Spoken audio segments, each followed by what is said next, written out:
Hello everyone.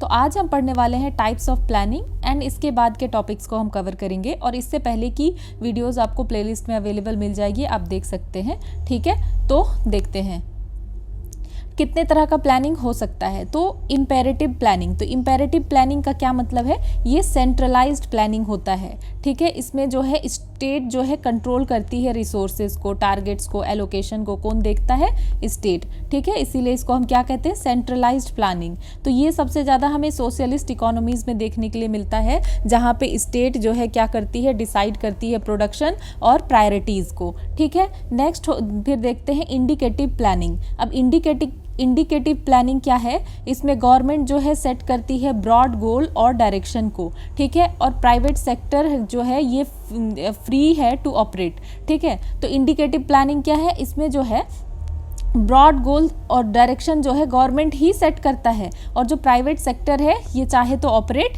कर सकता है, वो फ्री है। देन गवर्नमेंट जो है इनकरेज करता है, गाइड करता है, इंसेंटिवाइज करता है, और ठीक है, कमांड करने की जगह। ठीक है, तो इसमें गवर्नमेंट जो है डायरेक्टली कमांड नहीं करते हैं, यहाँ पे इनकरेज करते हैं, गाइड करते हैं या इंसेंटिवाइज करते हैं। ठीक है, और इंडिया जो है ग्रेजुअली इस मॉडल पे शिफ्ट किया है पोस्ट 9th प्लान के बाद। ठीक है, तो ये हम क्या देख रहे हैं, इंडिकेटिव प्लानिंग, जिसमें कि ब्रॉड गोल और डायरेक्शन किसका होता है, गवर्नमेंट का, और प्राइवेट सेक्टर जो है इसको क्या करती है, ऑपरेट करती है। ठीक है, देन एक और होता है पर्सपेक्टिव प्लान। अब ये पर्सपेक्टिव प्लान क्या है, ये लॉन्ग टर्म प्लान होता है बियॉन्ड 5 ईयर्स। तो इसीलिए हम इसको क्या कह रहे हैं, पर्सपेक्टिव प्लान। जैसे कि 15 से 20 साल का कोई प्लान है, ठीक है, 15 to 20 ईयर्स का विजन, ऐसा कुछ। ठीक है, ये गाइड करता है मल्टीपल जो 5 ईयर प्लान है वो। ठीक है, तो इम्पेरेटिव प्लानिंग में हमने क्या देख लिया कि ये सेंट्रलाइज प्लानिंग है, इसको स्टेट कंट्रोल करती है। इंडिकेटिव प्लानिंग में हमने देख लिया कि गवर्नमेंट जो है ब्रॉड गोल और डायरेक्शन को सेट करती है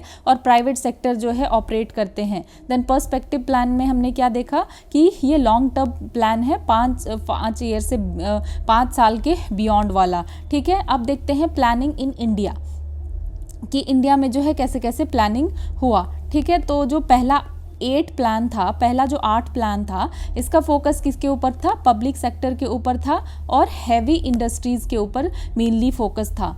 और 9th प्लान से, जो कि 1997 में आया, तो 9th प्लान से फोकस हुआ किसके ऊपर, इंडिकेटिव प्लानिंग के ऊपर। मतलब हमने देखा कि फर्स्ट 8 प्लान में जो है इसमें पब्लिक सेक्टर पे ही फोकस था और हैवी इंडस्ट्रीज़ पे फोकस था, लेकिन बाद में इंडिकेटिव प्लानिंग के ऊपर फोकस किया गया, मतलब कि इसमें प्राइवेट सेक्टर भी अब ऑपरेट करेगी। ठीक है, और 12th प्लान के बाद जो, ठीक है, तो 12th प्लान जो कि चला 2012 से 17 तक, इसके बाद कोई नया 5 ईयर प्लान नहीं आया। ठीक है, प्लानिंग कमीशन को एबोलिश कर दिया गया 2014 में और नीति आयोग को इस्टेब्लिश कर दिया गया जनवरी 2015 में। अब नेक्स्ट देखते हैं फर्स्ट 5 ईयर प्लान। ठीक है, इसमें क्या क्या हुआ, तो 1951 से 1956 तक ये प्लान रहा। कब तक, 1951 से 1950 तक। और प्रायोरिटी क्या है इसका, एग्रीकल्चर और इरिगेशन के इस पे इसका प्रायोरिटी रहा। ठीक है, भाखरा नंगल, हीराकुंड प्रोजेक्ट्स, तो इसमें हम क्या देखते हैं, प्रायोरिटी किस चीज़ का रहा, एग्रीकल्चर का और इरिगेशन का। और किस किस टाइप के प्रोजेक्ट यहाँ रहे, भाखरा नंगल, हीराकुंड, बड़े बड़े जैसे प्रोजेक्ट किया गया। फोकस जो है ट्रांसपोर्ट पे, कम्युनिकेशन पे और सोशल सर्विसेज के ऊपर भी दिया गया। ठीक है, उसके बाद अब हम देख लेते हैं डेवलपमेंटल डिबेट। ठीक है, तो इसमें 2 स्कूल ऑफ थॉट आया। तो पहले हम देखते हैं कैलकाटा स्कूल ऑफ थॉट या महालनोबिस मॉडल जिसको कहा जाता है। तो इसके प्रोपाउंडर कौन है, प्रोफेसर PC महालनोबिस। ठीक है, जो प्रोफेसर कहाँ के थे, इंडियन स्टैटिस्टिकल इंस्टीट्यूट के।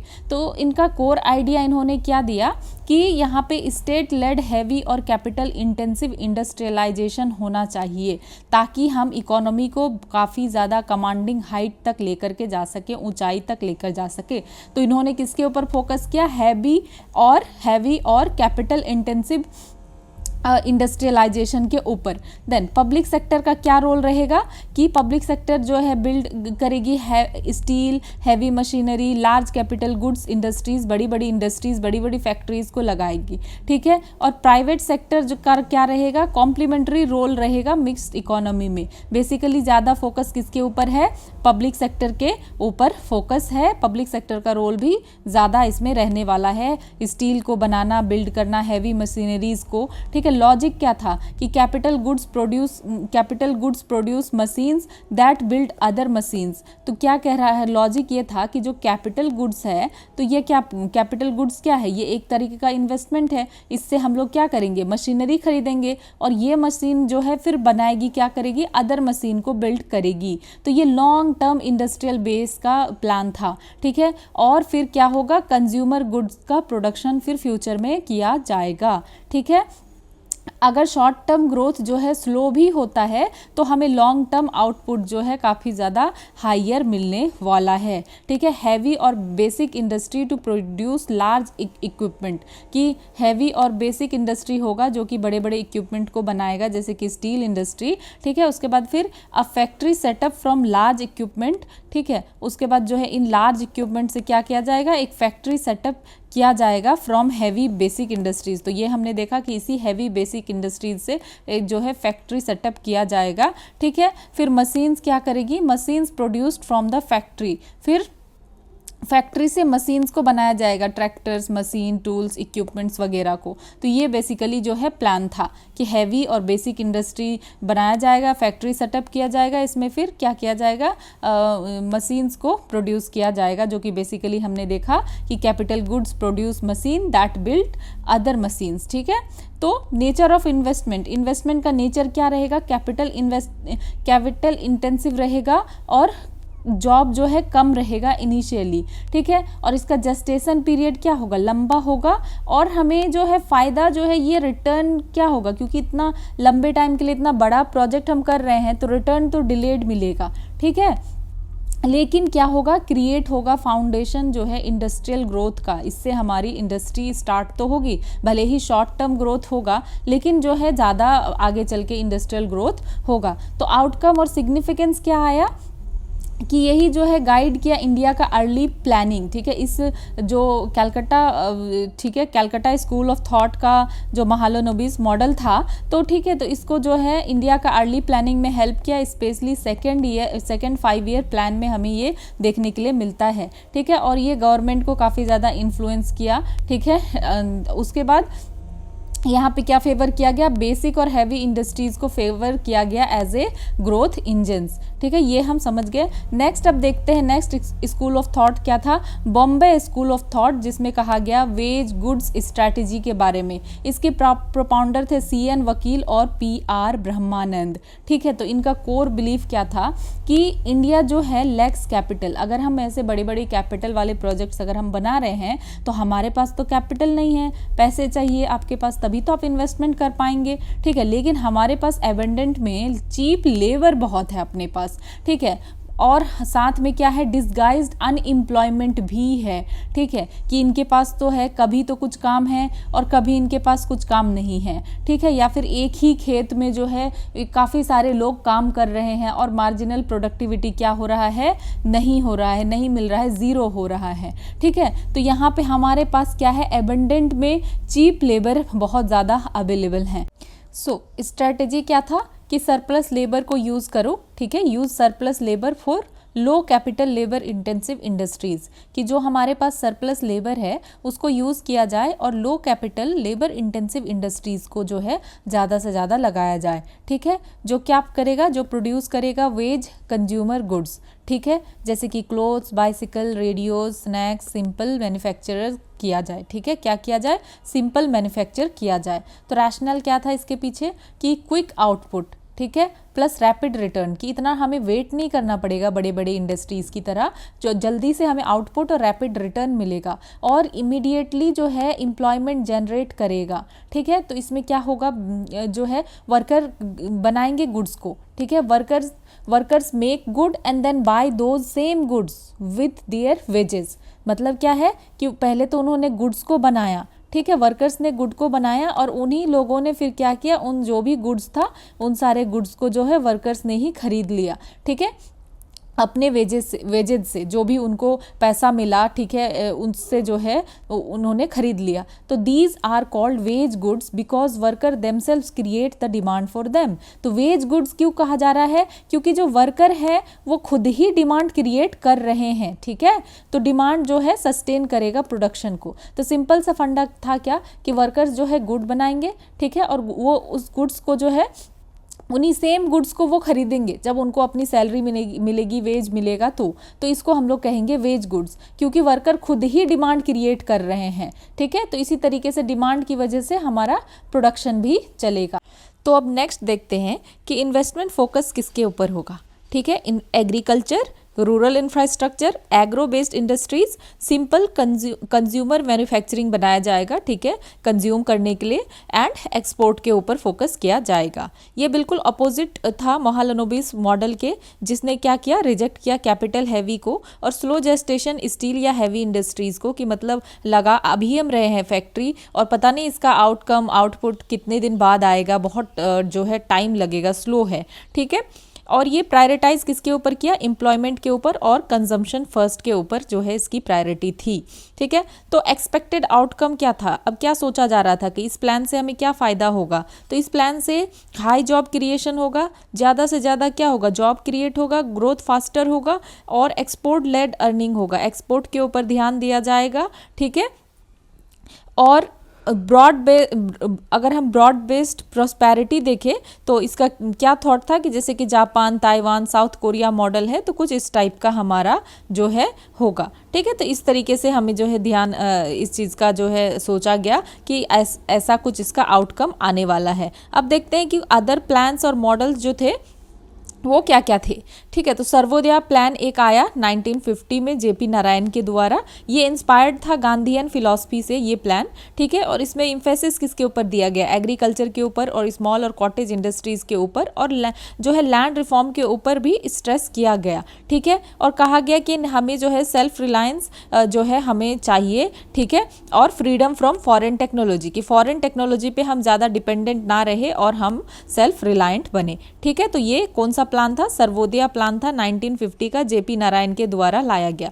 देन एक आता है बॉम्बे प्लान, ठीक है, 1944 का। तो इसको ड्राफ्ट किया गया लीडिंग इंडस्ट्रियलिस्ट के द्वारा। जैसे कुछ मेंबर अगर हम देखें इसमें JRD टाटा, GD बिरला, पुरुषोत्तम दास, ठाकुर दास, जॉन मथई, तो ऐसे कुछ जो है लीडिंग जो इंडस्ट्रियलिस्ट थे, तो उनके द्वारा ये प्लान लेकर के आया गया, ठीक है। और ये क्या चाहते थे कि एक स्ट्रॉन्ग गवर्नमेंट रोल हो कोर सेक्टर्स में, ठीक है, और प्राइवेट सेक्टर जो है कंटिन्यू फंक्शन करते रहे, लेकिन यहाँ पे स्ट्रॉन्ग गवर्नमेंट रोल हो कोर सेक्टर में, प्राइवेट सेक्टर जो है कंटिन्यूअसली फंक्शन करते रहे, फोकस किसके ऊपर हो, इंडस्ट्रियलाइजेशन के ऊपर हो और लॉन्ग टर्म इंफ्रास्ट्रक्चर के ऊपर हो। देन 1945 में पीपल्स प्लान आया MN रॉय के द्वारा, ठीक है। तो ये किसके ऊपर बेस्ड था, ये वाला प्लान बेस्ड था मार्क्सिस्ट आइडियोलॉजी के ऊपर, और ज़्यादा प्रायोरिटी दी गई एग्रीकल्चर को, इम्फेसिस किया गया किसके ऊपर, कंज्यूमर गुड्स इंडस्ट्रीज के ऊपर ज़्यादा से ज़्यादा फोकस किया गया, और स्ट्रेस किया गया किसके ऊपर कि ट्रांसपोर्ट और कम्युनिकेशन का भी डेवलपमेंट होना चाहिए। तो पीपल्स प्लान किसके द्वारा लाया गया, MN रॉय के द्वारा पीपल्स प्लान लाया गया। देन गांधीयन प्लान 1944 का जो है, ठीक है। तो एक गांधीयन प्लान फिर से आया, एक हमने देखा कि सर्वोदया प्लान है 1950 में, और ये जो है 1944 का ये गांधीयन प्लान ही है, ठीक है। तो इसको जो है SN अग्रवाल के द्वारा ये ऑथर्ड किया गया, और ये फुल्ली जो है गांधीयन इकोनॉमिक फिलॉसफी के ऊपर ही बेस्ड था। वही एग्रीकल्चर को प्रायोरिटी, विलेज और कॉटेज इंडस्ट्री को, स्पेशली खादी और कॉटन को, ठीक है, एडवोकेट किया गया कि डिसेंट्रलाइज्ड इकोनॉमी होनी चाहिए और सेल्फ सफिशिएंट जो है विलेज होना चाहिए। तो इससे कंफ्यूज नहीं होना है, ये है सर्वोदया प्लान जेपी नारायण के द्वारा, और ये है गांधीयन प्लान SN अग्रवाल के द्वारा, ठीक है। इसमें बेसिकली गांधीयन इकोनॉमिक फिलॉसफी ही थी, जो गांधी जी चाहते थे कि डिसेंट्रलाइज्ड इकोनॉमी हो, सेल्फ सफिशिएंट विलेज हो, ठीक है। तो अब हम देखते हैं जो सेकेंड 5 ईयर प्लान आया था, जो बेसिकली किसके ऊपर बेस्ड था, महालनोबिस मॉडल के ऊपर और कलकत्ता स्कूल ऑफ थॉट के ऊपर बेस्ड था। तो ये किसके ऊपर बेस्ड था कि सेल्फ रिलायंस और स्वदेशी स्पिरिट, कि हम सेल्फ रिलायंट बनेंगे और स्वदेशी स्पिरिट था, ठीक है। और इस मॉडल को जो है एक्सेप्ट किया गया, ठीक है। और ये मॉडल किसके ऊपर इंस्पायर था, तो इंस्पायर था सोवियत प्लानिंग को देख करके, ठीक है, सोवियत प्लानिंग के द्वारा जो है ये इंस्पायर था। और इसमें दो तरीके का स्ट्रैटेजी लेकर के आया गया। तो एक तो होगा इसमें heavy capital goods industries public sector में, ठीक है, और दूसरा विलेज और कॉटेज इंडस्ट्रीज होगा कंज्यूमर गुड्स के लिए, ठीक है, और एम्प्लॉयमेंट के लिए। हमने ऑलरेडी पढ़ा कि कंज्यूमर पढ़ा हुआ है, ठीक है, फर्स्ट के चैप्टर्स में, कि कंज्यूमर गुड्स क्या है, जो हम कंज्यूम करते हैं, ठीक है, कंज्यूम करने के लिए जो गुड्स होते हैं हमारे डेली यूजेस के लिए, वो कंज्यूमर गुड्स होता है, ठीक है। तो कोर ऑब्जेक्टिव क्या था, तो इस तरीके से दो जो है स्ट्रैटेजी बनाई गई कि एक तो हैवी मशीनरी वगैरह लगेगा, दूसरा जो है कॉटेज इंडस्ट्री। तो ऑब्जेक्टिव क्या था कि जो इंडिया का एक तभी हालात थे, क्या था, स्टैटिक था, अंडर डेवलप्ड इकोनॉमी था, तो इसको जो है सही करना, ठीक है, और स्ट्रॉन्ग इंडस्ट्रियल बेस जो है बनाना ताकि लॉन्ग टर्म ग्रोथ हो सके, और फॉरेन डिपेंडेंस को कम से कम करना, ठीक है, थ्रू इम्पोर्ट सब्सटीट्यूशन, ठीक है, क्या करना, फॉरेन डिपेंडेंस को कम करना। मतलब क्या है कि ज़्यादा से ज़्यादा चीज़ें हम बनाएंगे और हम ही उसको जो है कंज्यूम करेंगे, ठीक है। Then generate large scale employment को जनरेट करना, ठीक है, ये सारी चीज़ें थी। तो स्ट्रेटजी और फीचर में हमने ऑलरेडी देखा कि क्या चीज़ें हैं, ऑब्जेक्टिव्स में हमने देख लिया। तो यहाँ पे भी प्रायोरिटी क्या था, बेसिक हैवी इंडस्ट्रीज़ पे था, मशीन बिल्डिंग पे, कैपिटल गुड्स के ऊपर, और गवर्नमेंट जो है इसमें लीड इन्वेस्टर और कंट्रोलर होंगे कोर सेक्टर के, ठीक है। तो इस कोर सेक्टर के जो कंट्रोलर कौन होंगे, इन्वेस्टर कौन होंगे, तो गवर्नमेंट, ठीक है। और हाउस होल्ड कॉटेज इंडस्ट्रीज किस लिए, तो कंज्यूमर गुड्स प्रोडक्शन के लिए। फोकस किसके ऊपर किया जाएगा, डोमेस्टिक कैपेसिटी क्रिएशन फर्स्ट, ठीक है, कि पहले जो है बनाया जाए फिर कंजम्पशन लेटर, ठीक है। इम्फेसिस दिया जाएगा, पब्लिक सेक्टर को बहुत ज़्यादा एक्सपेंड किया जाएगा प्राइवेट सेक्टर के ऊपर। प्रायोरिटी किसको दी गई, पब्लिक सेक्टर को, ठीक है। और नेक्स्ट हम क्या देख रहे हैं कि जो है इंपोर्ट सब्सटीट्यूशन को प्रीफर किया गया, ठीक है। इंपोर्ट सब्सटीट्यूशन कहने का मतलब है कि इंपोर्ट नहीं किया जाएगा, ज़्यादा से ज़्यादा जो है खुद का डोमेस्टिकली प्रोड्यूस किया जाएगा और उसके ऊपर डिपेंड किया जाएगा, ठीक है। तो इन सारे चीज़ों के ऊपर ध्यान नहीं दिया गया। अब मेजर अचीवमेंट्स अगर हम देखें तो क्या क्या हो गया था इस टाइम पर, तो स्टील प्लांट्स जो है सेटअप किया गया था, भिलाई, दुर्गापुर और राउरकेला, ठीक है, ये सारे स्टील प्लांट्स जो है सेटअप किए गए थे। देन हाइड्रो इलेक्ट्रिक और पावर एक्सपेंशन भी देखने के लिए मिला। कोल का आउटपुट इस टाइम तक इंक्रीज हो गया। रेलवे नेटवर्क को और ज़्यादा बढ़ाया गया, ठीक है। आइडियोलॉजिकल बेसिस क्या था, स्ट्रॉन्ग इन्फ्लुएंस देखने के लिए मिला सोशलिज्म का और सोवियत स्टाइल प्लानिंग का, ठीक है। तो हमने क्या अडॉप्ट किया, महालनोबिस प्लान को, जिसने क्या बोला कि हमें इन्वेस्ट करना है हैविली कैपिटल गुड्स में ताकि फर्दर जो है फ्यूचर ग्रोथ मल्टीप्लाई कर सके, ठीक है। लेकिन हमें इसका भी कुछ क्रिटिसिज्म और लिमिटेशंस देखने के लिए मिला कि जो कंज्यूमर गुड्स सेक्टर था उसको नेग्लेक्ट किया गया और प्राइवेट सेक्टर के ग्रोथ को काफ़ी ज़्यादा रेस्ट्रिक्ट कर दिया गया। ओवर डिपेंडेंस किया गया किसके ऊपर, पब्लिक सेक्टर के ऊपर, जिसके वजह से इनएफिशिएंसी देखने के लिए मिला। और जो इंपोर्ट सब्सटीट्यूशन किया गया तो इससे जो है लो एक्सपोर्ट कॉम्पिटिटिवनेस हो गया, क्योंकि हम सेल्फ रिलायंट हो गए, इंपोर्ट एक्सपोर्ट पे हम ध्यान नहीं दे रहे हैं, तो हमारा एक्सपोर्ट कॉम्पिटिटिवनेस क्या हो गया, काफ़ी ज़्यादा लो हो गया, ठीक है। तो इसीलिए फिर क्या हुआ, continued into third plan until Nehru's death. तो ये जो है थर्ड प्लान तक ये कंटिन्यू ही रहा, नेहरू के डेथ तक जो ये प्लान था तो ये कंटिन्यू रहा। अब देखते हैं कि बिजनेस क्लास का क्या व्यू था, ठीक है। तो इंडिपेंडेंस के बाद बिजनेस क्लास का क्या व्यू था, तो बिजनेस क्लास ने किसी भी तरह का कोई प्रोटेस्ट नहीं किया। जो स्टेट कंट्रोल किया जा रहा था इसके खिलाफ उसने कुछ भी प्रोटेस्ट नहीं किया बिजनेस क्लासेस ने, वो डिफेंसिव थे, ठीक है। उसके बाद पोस्ट इंडिपेंडेंस पीरियड में हमें क्या देखने के लिए मिला, इन्फ्लेशन था, पोस्ट वॉर डिस्टर्बेंस था, पार्टीशन का शॉक था। तो ये सारी चीज़ों से इश्यूज हमें देखने के लिए मिला कि इन्फ्लेशन बहुत ज़्यादा था, post war disturbance, partition shocks, ठीक है। और इस टाइम पे क्या हो रहा था कि फूड प्राइसेस बहुत ज़्यादा बढ़ रहा था, फूड प्राइसेस का रेट क्या हो रहा था, बढ़ रहा था, और मिडिल क्लास को यहाँ पे ब्लेम किया जा रहा था, और जो मर्चेंट्स थे उनको सारा प्रॉफिट हो रहा था, ठीक है। जो ब्लैक मार्केटर्स थे उनको प्रॉफिट हो रहा था। तो रिजल्ट क्या हुआ, बिजनेसमैन पॉलिटिकली वीक हो गए और मोरली डिफेंसिव हो गए, ठीक है। और ये चैलेंज नहीं कर पा रहे थे जो भी स्टेट लेड सोशलिस्ट प्लानिंग चल रहा था इस टाइम पे, क्योंकि ये सक्सेसफुल होता हुआ नहीं दिख रहा था, तो वो लोग भी बिजनेस क्लास भी चैलेंज नहीं कर रहे थे। फिर आता है इंडस्ट्रियल पॉलिसी रेजोल्यूशन IPR 1976 का, ठीक है। देखते हैं यहाँ पे क्या किया जाता है कि पार्लियामेंट ने अडॉप्ट किया सोशलिस्टिक पैटर्न ऑफ सोसाइटी, ठीक है। अब इंडस्ट्रियल पॉलिसी क्या करेगा, सोशलिस्टिक प्रिंसिपल को फॉलो करेगा, मतलब public sector role expanded massively. इस टाइम पे पब्लिक सेक्टर के रोल को बहुत ही ज़्यादा बढ़ाया गया, ठीक है, और लिंक किया गया महालनोबिस मॉडल के साथ कि उसी तरीके से चलेगा। जैसे आईपीआर 1956 में क्या हुआ कि हमने देखने के लिए मिला जो महालनोबिस की स्ट्रैटेजी थी उसी का और ज़्यादा एक्सटेंड किया गया, सपोर्ट किया गया हैवी इंडस्ट्री और स्टेट कंट्रोल और ज़्यादा बढ़ाया गया, ठीक है, इनकरेज किया गया प्लान डेवलपमेंट, ठीक है, पब्लिक सेक्टर के थ्रू, मतलब पब्लिक सेक्टर के रोल को और ज़्यादा बढ़ाया गया। और यहाँ पे काफ़ी सारे हमें 7 इंडस्ट्रीज देखने के लिए मिले जिसमें कि 17 industries reserved exclusively for public sector. Public sector के लिए 17 इंडस्ट्रीज रिजर्व किया गया। आयरन एंड स्टील हो गया, माइनिंग हो गया, हैवी इलेक्ट्रिकल्स, मशीन टूल्स और डिफेंस और एटॉमिक एनर्जी। क्या क्या रह गया गवर्नमेंट के पास? आयरन और steel, mining, heavy electricals, machine tools, defence और एटॉमिक एनर्जी वगैरह। तो जस्टिफिकेशन क्या था कि ठीक है ये ज़्यादा से ज़्यादा गवर्नमेंट के कंट्रोल में क्यों है, क्योंकि ये स्ट्रैटेजिकली बहुत इंपॉर्टेंट है, ठीक है, लार्ज इन्वेस्टमेंट जरूरी है, ठीक है, और ये सिर्फ स्टेट ही कर सकता है इतना बड़ा इन्वेस्टमेंट करना, ठीक है, और ये हमारे इकोनॉमिक सॉवरेनिटी के लिए अच्छा है, ठीक है। और क्लासिफिकेशन कैसे किया गया इंडस्ट्रीज का? शेड्यूल एज में 70 इंडस्ट्रीज रखा गया जिसको कि सिर्फ और सिर्फ पब्लिक कंट्रोल के लिए ही था, पब्लिक सेक्टर के लिए ही था, ठीक है। देन शेड्यूल बी में जो है ऐसे इंडस्ट्रीज थे जो प्रोग्रेसिवली स्टेट डोमिनेटेड थे, ठीक है, लेकिन प्राइवेट सेक्टर शेड्यूल बी में अलाउ था लेकिन स्टेट गाइडेंस के अंदर। और शेड्यूल सी में जो रेस्ट ऑफ द इंडस्ट्रीज बच गया वो शेड्यूल सी में था, ठीक है, जो कि ओपन था प्राइवेट सेक्टर हो के लिए, लेकिन ये भी रेगुलेटेड था। तो कहने का क्या बात है कि बहुत ही ज़्यादा यहाँ पे स्टेट का रेगुलेशन देखने के लिए मिल रहा था। तो यहाँ क्या हो रहा था? पब्लिक सेक्टर का डोमिनेंस हो रहा था और स्टेट लेड इंडस्ट्रियलाइजेशन देखने के लिए मिल रहा था कि इंडस्ट्रियलाइजेशन तो हो रहा है लेकिन स्टेट के द्वारा, ठीक है।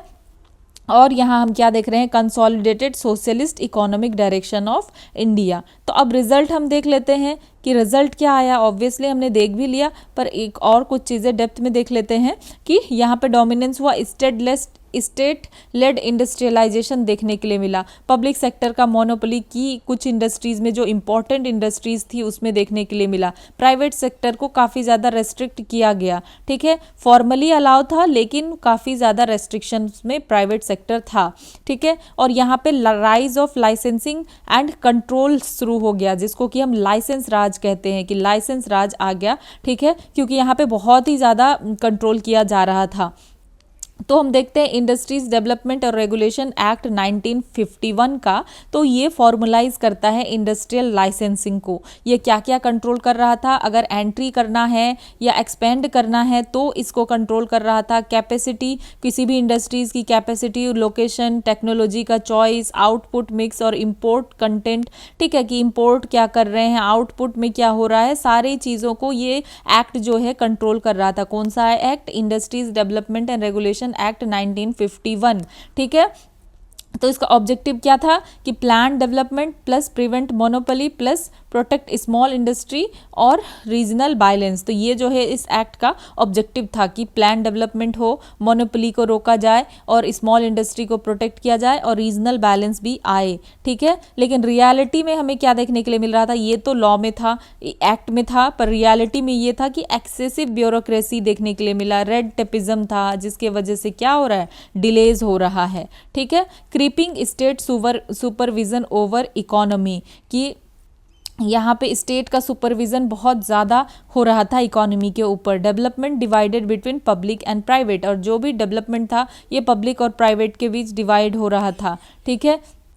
और गवर्नमेंट ही डिक्टेट कर रही थी कि किस चीज़ में इन्वेस्ट करना है या नहीं करना है, ठीक है। और जो पब्लिक एंटरप्रेन्योरशिप था और कंपटीशन ये अब तक काफ़ी ज़्यादा वीक हो चुका था। उसके बाद 1956 से 57 में भी बैलेंस ऑफ पेमेंट क्राइसिस देखने के लिए मिलता है। यहाँ पे क्या होता है? जो फॉरेन एक्सचेंज होता है, ठीक है, उसका शॉर्टेज हो जाता है, ठीक है, फॉरेन करेंसी का, फॉरेन एक्सचेंज का शॉर्टेज देखने के लिए मिलता है। कब? ये सेकेंड प्लान के टाइम पे, ठीक है। तो इससे क्या होता है? इम्पोर्ट और काफ़ी कम हो जाता है और फॉरेक्स कंट्रोल जो है ये सारी चीज़ों में प्रॉब्लम हमें देखने के लिए मिलता है क्योंकि यहाँ पे क्या है? हमारे पास फॉरेन एक्सचेंज का बहुत शॉर्टेज है, ठीक है।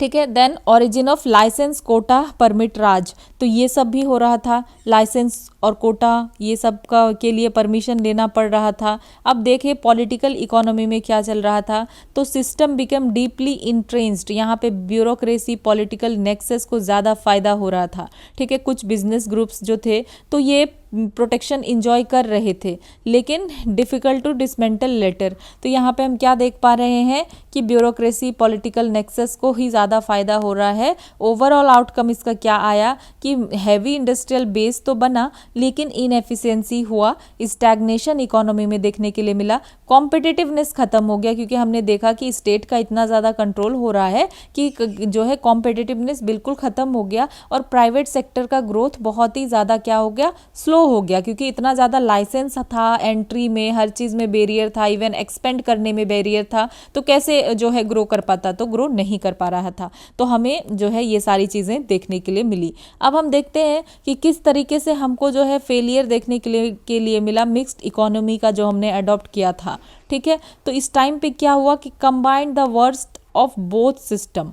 ठीक है, तो वर्स्ट ऑफ बोथ सिस्टम कहने का क्या मतलब है कि कंट्रोल जो है सोशलिज्म का था और मोनोपोली जो है कैपिटलिज्म का था। तो इस टाइम पे हमने जो है अच्छी चीज़ों को अडेप्ट करने की जगह दोनों जो बुरा चीज़ था वो हो रहा था कि सोशलिज्म का कंट्रोल था, और कैपिटलिज्म में जो मोनोपोली होती है कि कुछ कुछ बड़े बड़े कंपनीज जो है सब कुछ उन्हीं के पास ही होता है, कम लोगों के पास ही होता है, तो वो हो रहा था। ठीक है, तो दोनों का जो सबसे बुरा चीज़ था वो हो रहा था। ग्रोथ सप्रेस हो चुका था पूरा, एक्सेसिव कंट्रोल देखने के लिए मिल रहा था, जिससे कि इनोवेशन और प्राइवेट एंटरप्राइज ये सब कुछ एक तरीके से खत्म हो चुका था। इकोनॉमिक ग्रोथ काफ़ी स्लो था, और इनएफिशिएंसी इस टाइम तक बहुत बढ़ गया था। ठीक है, तो जो एम था कि सोशल जस्टिस हमें डिलीवर करना है वो नहीं हो पाया। ठीक है, तो इंडिया जो है प्रोवाइड नहीं कर पाया इस टाइम पे जो भी चीज़ें चाहिए थी सोशल जस्टिस के लिए। ठीक है, जैसे कि क्या चाहिए था कि क्वालिटी पब्लिक हेल्थ चाहिए था, एजुकेशन चाहिए था मासेस को, और क्या हो रहा था कि सब्सिडीज़ जो है बेनिफिट कर रहे थे बेटर ऑफ को ही। ठीक है, जिनके पास ऑलरेडी सी चीज़ें थी, रिसोर्सेज था, उनको ही फ़ायदा हो रहा था। तो यहाँ हमें रिसोर्स का मिस एलोकेशन देखने के लिए मिला। ठीक है, अब समझते हैं कि सोशलिज्म जो है इतना सब कुछ होने के बावजूद भी ऐसा क्यों था कि उस टाइम पे सोशलिज्म जो है अट्रैक्टिव लग रहा था, क्यों लग रहा था। तो पोस्ट इंडिपेंडेंस के बाद के हालात को समझते हैं। ठीक है, तो वेल्थ जो था, पावर, एजुकेशन, ये सारी चीज़ें किसके पास था, अपर कास्ट के पास था और प्रिविलेज्ड ग्रुप्स के पास ही था। जो मासेस थी ये सारी अपॉर्चुनिटीज़ इनको अब तक नहीं ही मिला था। ठीक है, और नेचुरल एक्सपेक्टेशन क्या था कि स्टेट जो है इंटरवीन करना चाहिए, ताकि जो पुअर और मार्जिनलाइज्ड है उनको ज़्यादा से ज़्यादा फ़ायदा हो सके। ठीक है, इसीलिए सोशलिज्म जो है मोरली और पॉलिटिकली अपीलिंग लगा। ठीक है, जैसे हमने ऑलरेडी जान चुके हैं हम कि सोशलिज्म है क्या, तो सोशलिज्म में ज़्यादा से ज़्यादा स्टेट का कंट्रोल होगा रिसोर्स के ऊपर, ताकि फेयर शेयर कर सके वो। ठीक है, लेकिन चीज़ें गलत क्या हुई, सोच तो अच्छा था, तो फिर गलत क्या हुआ, तो प्रॉब्लम था परफॉर्मेंस, ना कि ये प्रिंसिपल गलत नहीं था, बल्कि परफॉर्मेंस गलत था। विज़न तो काफ़ी अच्छा था, लेकिन एग्जीक्यूशन फेल हो गया, प्रॉपर नहीं हो पाया। ठीक है, स्टेट जो है धीरे धीरे क्या ऑपरेसिव बन गई, सेल्फ सर्विंग बन गया। ठीक है, कि स्टेट खुद के लिए ही काम करने लगा, ना कि लोगों के लिए। तो पावर कैसे कुछ लोगों के पास चला गया, पॉलिटिशियंस के पास, ब्यूरोक्रेट्स के पास। ठीक है, और जो बिजनेस इंटरेस्ट के लोग थे, बिजनेसमैन के पास, उनके पास ज़्यादा से ज़्यादा पावर चला गया। तो यहाँ पे हमें क्या राइज होता हुआ दिखा, वेस्टेड इंटरेस्ट ब्यूरोक्रेसी। ठीक है, तो जो गवर्नमेंट एम्प्लॉयज़ थे ये अनअकाउंटेबल बन गए। ठीक है, अनअकाउंटेबल पावर सेंटर्स बन गए कि इनके पास पावर तो है, लेकिन ये अकाउंटेबिलिटी ले ही नहीं रहे हैं किसी भी चीज़ की, ये जो भी करते जा रहे हैं इनका कोई अकाउंटेबिलिटी नहीं है। ठीक है, ये प्रिविलेज इंजॉय कर रहे हैं पूरा, लेकिन रिस्पॉन्सिबिलिटी कुछ नहीं निभा रहे हैं। तो एक तरीके से कल्चर किस चीज़ का स्टार्ट हो गया, कल्चर ऑफ कॉम्प्लेसेंसी और इनएफिशिएंसी का कल्चर हमें देखने के लिए मिला। कि हो क्या रहा है कि यहाँ पे ये जो है पावर इनके पास है, लेकिन कोई अकाउंटेबिलिटी नहीं है। ठीक है, तो ये सारी चीज़ों की वजह वजह से प्रॉब्लम हो गया। तो मिक्स इकोनॉमी में हमने क्या देखा कि यहाँ पे inefficiency, bureaucratic control, crony capitalism देखने के लिए मिला। ठीक है, क्रोनी कैपिटलिज्म मतलब क्या, कैसा सिस्टम, ऐसा इकोनॉमिक सिस्टम जहाँ पे business success depends on political connection, कि बिजनेस वैसे लोगों को ज़्यादा फायदा हो रहा था, वैसे बिजनेसमैन को जिनका कि पॉलिटिकल कनेक्शन था, मेरिट और मार्केट इफिशिएंसी के अकॉर्डिंग नहीं। तो जो वेलफेयर डिलीवरी था कि हमारा क्या एम था कि वेलफेयर डिलीवरी होगा, वो हो नहीं पाया। और लाइसेंस राज का माइंडसेट जो है और से ज़्यादा क्या हो गया, स्ट्रेंथ हो गया। ठीक है, यही सारी चीज़ें यहाँ पे हुई।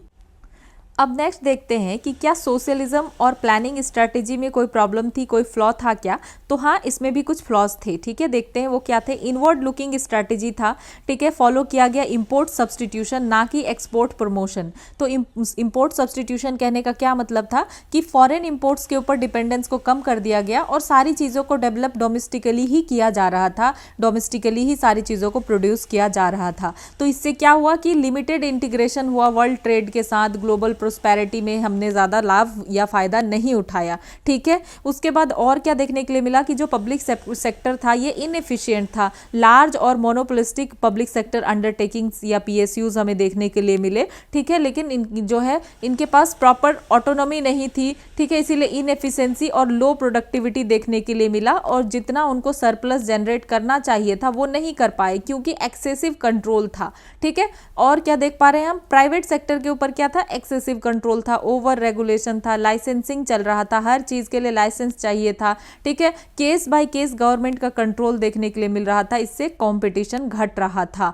ठीक है, तो एंटरप्रेन्योर्स के अमंग क्या हो रहा था कि ट्रस्ट भी नहीं कर पा रहे थे कि एक बिजनेस जो है हम अगर ऑपरेट करने जा रहे हैं तो इतनी सारी प्रॉब्लम हमें फेस करना पड़ रहा है। ठीक है, then hostility to foreign capital. ठीक है, डिस्करेज किया गया एफडीआई को और इस टाइम पे एफडीआई को प्रमोट नहीं किया जा रहा था। तो यहाँ पे हम देख पा रहे हैं कि टेक्नोलॉजी, इनोवेशन और कंपटीशन बेनिफिट का हमें फ़ायदा नहीं मिल पाया।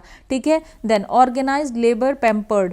तो यहाँ पे रिजिड लेबर लॉज था, जो लेबर लॉज था ये काफ़ी जो है रिजिड था, तो इससे लेबर लो प्रोडक्टिविटी देखने के लिए मिला। Then Soviet unions and wrong priorities. तो हम लोग जो है क्या थे उस टाइम पे बायस थे, सोवियत के ऊपर ज़्यादा इन्फ्लुएंस थे। ठीक है, तो यहाँ देखने के लिए मिला बायस टुवर्ड्स हैवी इंडस्ट्री और कैपिटल गुड्स। ठीक है, तो यहाँ पे नेग्लेक्ट किया गया एग्रीकल्चर को जो कि सोल था इंडिया का। ठीक है, और लाइट कंज्यूमर इंडस्ट्रीज़ को क्या किया गया, जो छोटी छोटी इंडस्ट्रीज़ थे कंज्यूम करने के लिए, इसको नेग्लेक्ट किया गया। तो जो ट्रिकल डाउन अजम्पशन था वो फेल हो गया। ठीक है, तो स्ट्रैटेजी ने जो भी स्ट्रैटेजी थी इस टाइम क्या अज्यूम किया गया था कि इंस्टीट्यूशनल चेंज होगा और ट्रिकल डाउन होगा। ठीक है, ट्रिकल डाउन टू पुअर और सबको फ़ायदा यहाँ पे मिलेगा। ठीक है, तो ट्रिकल डाउन कहने का मतलब क्या है कि बेनिफिट दिया जाएगा रिच लोगों को, बिग बिजनेसमैन को, अपर क्लासेस को। ठीक है, इन लोगों को अगर बेनिफिट दिया जाएगा तो automatically poorer section of society को फ़ायदा होगा। ठीक है, अगर हम जो है रिच और बिग बिजनेसमैन या अपर क्लासेस को फायदा दे रहे हैं, इंडस्ट्री सेटअप कर रहे हैं, तो अल्टीमेटली आएगा फायदा पुअरर सेक्शन के पास। तो ये अजम्पशन किया गया था पर ये अजम्पशन फेल हो गया। ठीक है, ग्रोथ जो है वीक रहा, पब्लिक सेक्टर सरप्लस जनरेट नहीं कर पाया और पोवर्टी जो है, गरीबी जो है वो रह ही गया। ठीक है, पोवर्टी रिडक्शन बिल्कुल भी नहीं हो पाया। ठीक है, देन एग्रीकल्चर और डेमोग्राफी अगर हम देखें तो एग्रीकल्चर का ग्रोथ जो है कंस्ट्रेंट था, इस टाइम अच्छे से नहीं हो पाया क्योंकि सारा फोकस इंस्टीट्यूशन के ऊपर था, सारा फोकस इंडस्ट्रीज़ के ऊपर था और इंडस्ट्रियल रिजिडिटीज़ के वजह से, इंस्टीट्यूशनल रिजिडिटीज़ के वजह से क्या हुआ, एग्रीकल्चर का ग्रोथ नहीं हो पाया और रैपिड पॉपुलेशन ग्रोथ हुआ और इससे जो है एग्रीकल्चर के ऊपर और भी प्रेशर जो है आ गया। एजुकेशन बायस देखने के लिए मिला कि पब्लिक सेक्टर का स्पेंडिंग जो है हायर एजुकेशन पे हो रहा था, इलीट इंस्टीट्यूशंस पे हो रहा था जैसे कि आईआईटी और आईआईएम पे, और प्राइमरी एजुकेशन और एडल्ट लिटरेसी को क्या किया गया, नेग्लेक्ट किया गया। पोवर्टी काफ़ी ज़्यादा यहाँ पे देखा गया। तो पोवर्टी का ट्रेंड अगर हम देखें तो कोई भी डिक्लाइनिंग ट्रेंड नहीं था। ठीक है, poverty fail in good agricultural years. ठीक है, और जब पोवर्टी, तो यहाँ पे पोवर्टी का और क्या ट्रेंड देखा गया कि जब जिस साल खेती अच्छा हुआ, एग्रीकल्चर अच्छा हुआ, उस टाइम पोवर्टी थोड़ा सा डाउन हुआ, लेकिन जब खेती और एग्रीकल्चर क्या हुआ, अच्छा नहीं हुआ, तो उस टाइम पे जो है पोवर्टी या गरीबी हमें ज़्यादा देखने के लिए मिला। ठीक है, तो उसके बाद अगर हम देखें कि इन सारी चीज़ों के बाद भी एक पॉजिटिव लेगेसी हमें देखने के लिए मिला कि महालनोबिस मॉडल की वजह से क्या हुआ, कैपिटल ज़्यादा से ज़्यादा आया, कैपिटल का डीपनिंग हुआ, ठीक है, और स्ट्रॉन्ग बेस बन सका कैपिटल गुड्स इंडस्ट्री का, आयरन और स्टील, हैवी इलेक्ट्रिकल्स, मशीनरी और ट्रांसपोर्ट इक्विपमेंट्स वगैरह बना, और ये एक तरीके से इंडस्ट्रियल फाउंडेशन बना फ्यूचर ग्रोथ के लिए, ये अच्छा रहा, ठीक है। तो ये सारी चीज़ें हमने देखी। तो इंडिया को क्यों ज़रूरत पड़ी थी, अब हम ये समझ लेते हैं कि आखिर इंडिया को ज़रूरत क्यों पड़ी थी कि एक लार्ज पब्लिक सेक्टर बनाया जाए इंडिपेंडेंस के बाद। पब्लिक सेक्टर ही क्यों, ठीक है। तो need for big push in early industrialisation, तो अर्ली इंडस्ट्रियलाइजेशन के लिए क्या चाहिए था, बिग पुश की ज़रूरत थी। तो डेवलपमेंट के लिए क्या ज़रूरत था कि बहुत सारे इंडस्ट्रीज़ को बनाया जाए। प्राइवेट एंटरप्रेन्योर्स हेजिटेंट थे क्योंकि उनको लग रहा था कि कोऑर्डिनेशन सही से हो पाएगा या नहीं, इसीलिए जो है लार्ज पब्लिक सेक्टर के ऊपर जो है ज़्यादा ध्यान दिया गया और पब्लिक सेक्टर में हैविली इन्वेस्ट किया गया, ठीक है। एग्जाम्पल अगर देखें तो aluminium plant won't invest unless aircraft industry exist, ठीक है। Aircraft industry won't invest unless aluminium exist, तो hence state intervention essential to start the chain. तो इस टाइम क्या हो रहा था, आप समझना जरूरी है इस चीज़ को कि अभी जितनी चीज़ें आसान लग रहा है कि सब कुछ बना हुआ है, सब कुछ है, हम उस टाइम की बात कर रहे हैं जब हमारे पास कुछ भी नहीं है, हम जीरो से स्टार्ट कर रहे हैं, बिल्कुल, या कह सकते हैं माइनस से स्टार्ट कर रहे हैं, ठीक है। और उस टाइम पे सब कुछ सोचना, और तो कौन प्राइवेट सेक्टर इतना इन्वेस्ट कैसे कर देता, कोई प्राइवेट जो है इन्वेस्ट करता ही नहीं इस पे। तो इसलिए जो है पब्लिक सेक्टर को बड़ा पुश देना चाहिए था कि बड़ा, क्योंकि उस टाइम हमें बिग पुश की ज़रूरत थी अर्ली इंडस्ट्रियलाइजेशन के लिए, ठीक है। तो यहाँ पे हमने एग्जाम्पल के तौर पे देख लिया कि एल्यूमिनियम प्लांट अगर है तो वो इन्वेस्ट नहीं करेगा जब तक कि कोई एयरक्राफ्ट इंडस्ट्री नहीं है, और एयरक्राफ्ट इंडस्ट्री तब तक इन्वेस्ट नहीं करेगा जब तक एल्यूमिनियम प्लांट नहीं है। तो इसको स्टार्ट करना जरूरी था इस चेन को, ठीक है। देन कमांडिंग हाइट्स आर्ग्यूमेंट, तो ये जो कहा गया था इकोनॉमी को हम कमांडिंग हाइट पे लेकर जाएंगे, तो उसका आर्ग्यूमेंट पब्लिक सेक्टर ने एक्सपेक्ट किया था, expected to lead in strategic and core sectors, ठीक है, हैवी इंडस्ट्रीज के ऊपर, इंफ्रास्ट्रक्चर, बैंकिंग और डिफेंस, ठीक है। और इन सारे एरिया के लिए चाहिए था ह्यूज कैपिटल, लॉन्ग जेस्टेशन और हाई रिस्क। तो इसके लिए हम जो है पब्लिक सेक्टर को आगे आना पड़ा, क्योंकि हमें क्या चाहिए था, हम काफ़ी ऊंचाई तक जाना चाह रहे हैं, स्ट्रैटेजिक और कोर सेक्टर बनाना चाह रहे हैं। तो यहाँ पे जो भी हैवी इंडस्ट्रीज़ है, इंफ्रास्ट्रक्चर है, बैंकिंग है या डिफेंस है, एक तो इसको कैपिटल बहुत चाहिए, एक तो इसमें फ़ायदा आउटकम काफ़ी लंबा है, आउटकम बहुत लेट आएगा, लॉन्ग जेस्टेशन है, ठीक है, और रिस्क भी बहुत ज़्यादा है। और क्या चाहिए था कि बिल्डिंग इंस्टीट्यूशनल और नॉलेज बेस, इसको करना बहुत ज़रूरी था। तो पीएसयूज से क्या हुआ, एक तरीके से क्या क्रिएट किया, स्किल, टेक्नोलॉजी और इंडस्ट्रियल कैपेसिटी बनाया गया, ठीक है।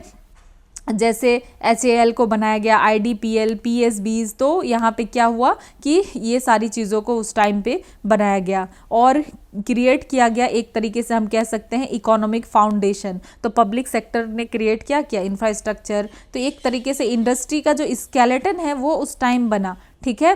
तो ये जो है फिर बाद में प्राइवेट सेक्टर को ग्रो करने के लिए हेल्प किया और जो है इंडस्ट्रियल डाइवर्सिफिकेशन में जो है काम आया इनिशियली। तो अगर हम देखें कि पोस्ट कॉलोनियल टाइम पे प्राइवेट सेक्टर जो है वीक था, कैपिटल नहीं था, एंटरप्रेन्योरशिप डेप्थ नहीं था लोगों के पास, और strong global influence of socialist planning model चल रहा था, ठीक है। उस टाइम पे यही सारी चीज़ें प्रिविलेंट थी। तो यहाँ पे क्या हुआ, पब्लिक सेक्टर एक्सपेंशन किया गया। तो यहाँ पे क्यों किया गया, क्योंकि कोऑर्डिनेशन का प्रॉब्लम था, तो इसके सॉल्यूशन के लिए पब्लिक सेक्टर आगे आए। स्ट्रैटेजिक कंट्रोल करना था, कैपेसिटी बिल्डिंग, ठीक है, इसको क्रिटिसाइज किया गया। लेकिन इस बात को नहीं भूल सकते हम कि इसी ने क्या किया, इंडिया का इंडस्ट्रियल फाउंडेशन को रखा, ठीक है। तो ये सारी कुछ चीज़ें हैं, हालांकि इससे काफ़ी कम क्वेश्चन बनते हैं, पर इसको समझना जो है ज़रूरी है, ठीक है। तो इसमें हमने देखा कि कैसे कैसे महालनोबिस जो है मॉडल क्या है, कैलकाटा वाला हमने पढ़ा, बॉम्बे प्लान पढ़ा, बिजनेस क्लास का व्यू देखा, उस टाइम क्या चल रहा था,